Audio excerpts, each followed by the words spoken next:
pressure, diabetes, conditions that contribute to African Americans developing and dying from heart disease more than any other race. February is Heart Health Month, and here with some heart health tips are the Urban House called Doctors, Dr. Karla and Dr. Rob. Folks, how you doing?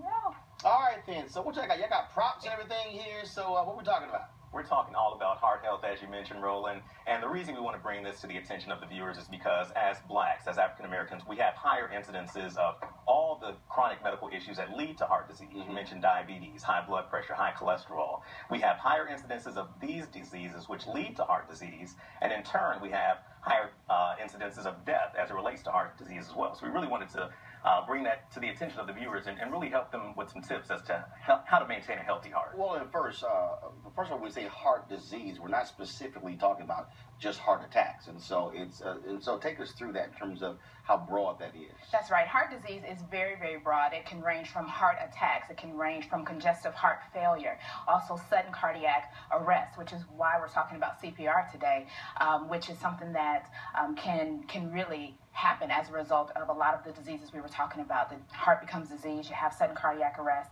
and then you need the CPR. So how do we actually do CPR? We got videos, everything else, and so how do we do it? Well, the thing that we really want to impress upon the viewer is that you can do something. So Okay. often people are afraid, they're fearful, they feel helpless, and they do nothing. Right. And as a result, people succumb to heart illnesses or ailments that could otherwise be treated and that they could otherwise survive from. In fact, 70% of individuals don't know how to do CPR, or they've forgotten the steps of CPR. And so it's really basic, it's really simple. There's what's now called hands-only CPR, where you just do chest compressions. And so it takes away that whole fear factor of, doing the mouth breathing and all those things. So what's the chest compression? What is it? So the chest compression, you want to put the heel of one hand in the center of the chest. You want to overlap that hand with the other. You want to keep your elbows locked, and if I can stand, if that's okay. Yeah. Alrighty. You want to get your weight over your shoulders, and you want to compress into the chest. And by doing this, you're actually squeezing the heart muscle between the chest bone and the rib cage. And that's actually allowing for the heart to pump blood throughout the body, which does not occur when there's sudden cardiac arrest. And how hard do you do it? Because some folks, I don't want to, press on somebody. Yes. Well, you got to do it pretty hard, and in fact, oftentimes you break ribs while you're doing it, but you rather, Broke rib? That's right. We'll take a broken rib, right? So you definitely have to exert a little bit of force, and this mannequin actually has a click that you can hear, so you know exactly how much force you're exerting, but you've got to press, and that's the goal, is to really kind of put your entire weight. And then how long? Until help arrives. Until help arrives. Now, we should mention that the first step should be for someone to call 911. Right. Because if you've not called 911, you could be doing chest compressions indefinitely and not know what the end point is. But certainly call 911. And you want to do chest compressions at a rate of about 100 beats per minute until help arrives. And so if you're familiar with the song Staying Alive by the Bee Gees, that's a good beat to kind of keep in your mind. Don't you know this is black? This is black. Did you actually say the Bee Gees? Okay. Should I say house music? Right. We're from Chicago. We're from Chicago. So You might want to do that. You're going to fly the Bee Gees. Percolator. There we go. Percolator. Yeah, there we go. People at home going, did he just say that? Did he just say that? I lost myself for a moment. Right. Sorry. The Bee Gees. All right. He trying to go disco on us. This is disco. That's deep house. So what you got for us next?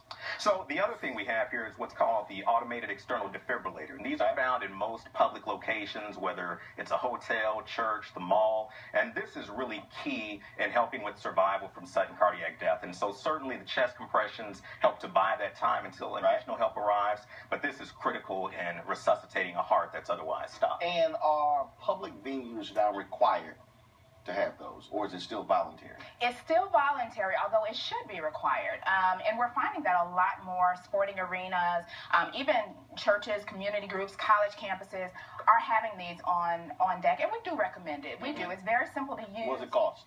Well, it's about $1,500. It depends, but it's worth the investment. Absolutely. It's definitely worth the investment because you never know when someone might have a sudden cardiac arrest. And it's interesting because the stats show that 88% of cardiac arrests happen when you're at home or in the comfort of people that you love. So we definitely want everyone to understand how to do CPR, because the life, you may say, just may be that of a loved one. What other heart health tips do we have?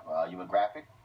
Yeah, absolutely. So some of the things that you want to do in order to maintain a healthy heart Absolutely no smoking. Don't just cut back. Let's cut smoking out entirely. The next thing is to have a well-balanced diet, high in fiber, low in saturated fats. That's certainly going to be key in maintaining heart health. And we also certainly recommend maintaining a healthy weight. We know that obesity certainly leads to higher incidences of diabetes, high blood pressure. So maintaining a healthy weight is definitely key, and staying active. So we are big advocates of regular exercise as well, making sure that you're keeping your heart nice and healthy and conditioned, and rest. So define them, say adequate rest. Adequate rest. So we certainly recommend that the average adult gets between 7 to 8 hours, which is a stretch for a lot of people. We're busy, we've got a lot going on, but 7 to 8 hours of rest is certainly what we recommend per night. And trying to keep the stress levels down, which, you know, it's something that we all struggle with, but stress is a huge contributor to obesity, diabetes, high blood pressure, and also heart disease. We are seeing examples of young kids who are playing sports who are collapsing and passing away as well. And so how do we, what do we look out for as parents of children who are involved in sports? That's an excellent question. It would be my recommendation that all children who are going to participate in competitive sports get some type of cardiac screening, a baseline EKG at the very least, and in some cases an echocardiogram, which is an ultrasound of the heart, would certainly be recommended as well. It's not standard. It may not be something that your doctor would otherwise offer, but as parents who love our children and who care about their well-being, I think that it's something that we should be willing to invest in to maintain their health and possibly even save their lives. All right, then.